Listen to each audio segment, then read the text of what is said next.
Hi guys, welcome back to Airtime Studios, and today we are going to be reviewing the Smiler, a Gerstlauer infinity roller coaster located at the Alton Towers Resort in the United Kingdom. Now, before we start this video, I would like to tell you something about these reviews we are going to be doing on Airtime Studios.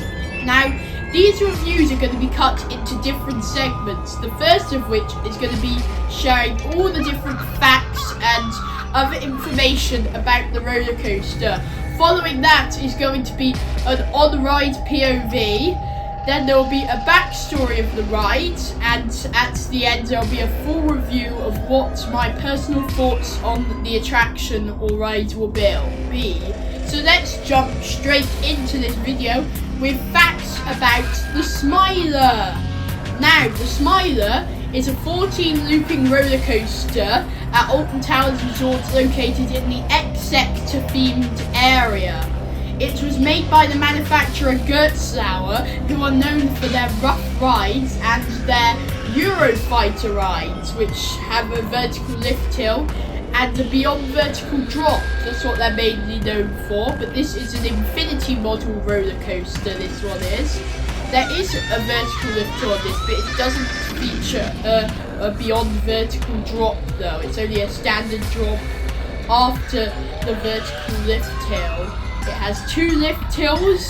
It reached a top speed of 52.8 miles per hour, and it holds the world record for most inversions ever on a roller coaster, which means upside down moments, and it goes upside down a total of 14 times, and that blew away every record in the theme park industry. The Smiler certainly packs a punch in its speed and all the inversions. And it's a very exciting ride as well. It has a very dark grey colour track, and it's themed to like a correctional facility. The theming isn't great, but the main part of the theming is a massive structure called the Marmalizer with 5 arms on them, and they all have different names. The 3 I can remember are the Tickler, the Giggler, and the Flasher. And the Hypnotizer as well. I can't remember the other one though, unfortunately. But there is one more that I can't remember the name of.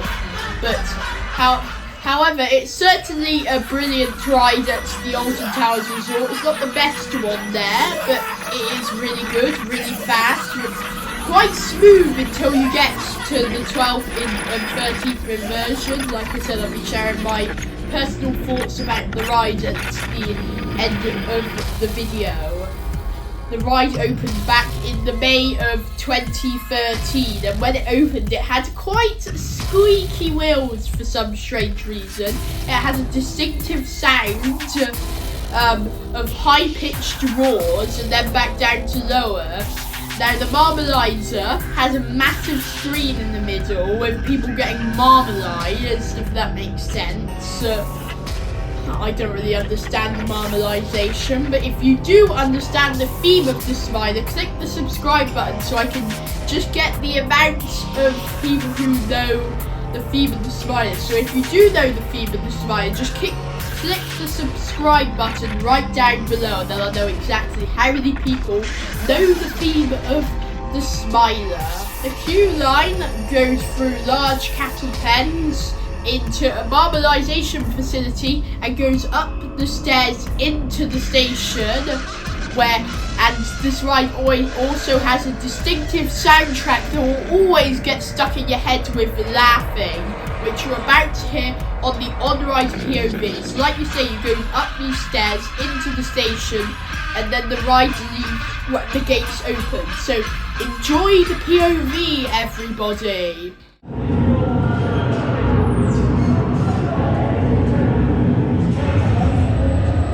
Join us.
think of the ride, it looks pretty insane, doesn't it? Going upside down so many times. Now, the next segment of the video is, of course, the backstory of the ride. So now we have to travel back almost when the park opened to 1983, 3 years after the park opened, when Alton Towers installed a new roller coaster called the Black Hole. This was an indoor roller coaster concealed inside a tent, and it didn't take up very much room, but the track also wasn't very big. In 2006, the ride closed, and 6 years later, it was announced that the Smiler was going to come to this location. And as I said earlier, this is the longest ride in the park. So you're probably thinking, Black Hole, really short, how is this really long? Well, they enclosed it in a really tight space, as you'll see from all the off-ride footage I'm sharing in this video.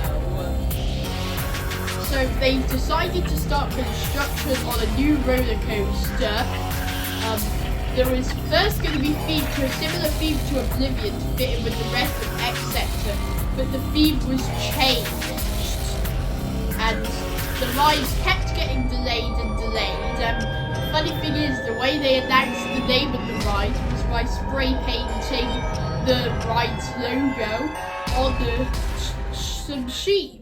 This week, we took the decision to paint sheep across the country to announce the name of our new world-first roller coaster, the Smiler. And after that, the ride's logo kept getting put on everything, including projections all across the country, and even the Smiler logo being projected onto Big Ben, which is certainly very interesting. I don't know why it was so popular, the logo was just put everywhere in the country. The ride opened on the 31st of May 2013, and it offers trains with 4 people by 4 rows. The ride was a bit eventful in the opening year of 2013, including an incident where cracks were found in the support of the roller coaster, which is certainly strange. Why would they not put up the supports properly? I'm not sure. They certainly weren't strong enough. The ride operated quite smoothly in 2014, however in 2015 there was a little incident on the Smiler that resulted in quite a large fine, and unfortunately 2 trains collided in 2015 on a windy day, when one train failed to make it through the circuit and the next train crashed into it.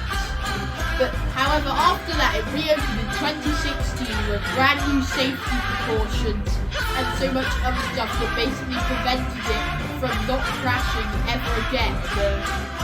The ride, however, does break down multiple times, and at the end of the 2021 season, the ride was shut for over a month due to what Alton Towers called teething issues, if that makes sense. It doesn't really make sense to me. It just seems like they weren't bothered to fix it near the end of the year, as it was at the end of the season. Just couldn't be bothered to fix it. It's called Merlin Entertainments for you. They're lazy and stuff. The whole country's turning lazy in this country, the UK, and they just leave stuff like that.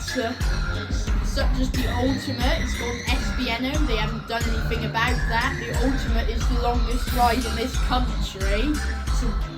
It's a hybrid roller coaster, and that's just left to pot. SBNO, they couldn't be bothered to fix it.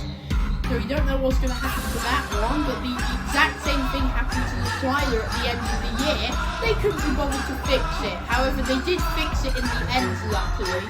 But since 2016, it's had multiple issues. It keeps breaking down on the vertical lift hill, and it just breaks down in general. So don't be surprised if you go to Alton Towers and the Smiler's suddenly shut for the day, or shut quite a lot of the day, because it's not uncommon for the Smiler. Definitely not. but since then it's been operating fine, really. And now we can jump into my personal thoughts of the Smiler.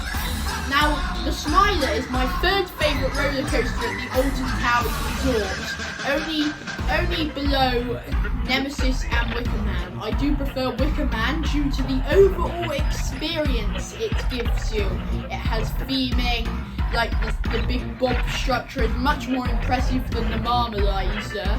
The queue line's actually interesting rather than the Smiler just being on bland concrete.